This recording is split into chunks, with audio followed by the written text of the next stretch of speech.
hirap naman nito. Dali naman nito. Alam ko to. Kopya hala lang ako.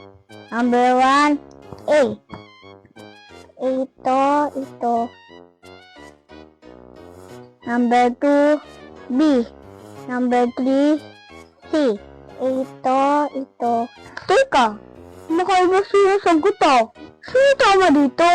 D. Tama D. Bakit pakaiba kayong sagot ni Yana?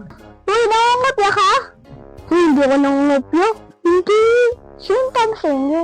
Oo, tama to. Yana. Iba sagot mo. Mali kayo to. Kikot-kot, iba sagot. Bakit? Nangungopya ka na. Nangungopya? Hindi, bas ako yung tama. Ako mas tama sagot ko. Mali ka. Sa akin yung tama, Tama na! Ngayon, para sa man kayo mali. Di gusto kayo magtalino.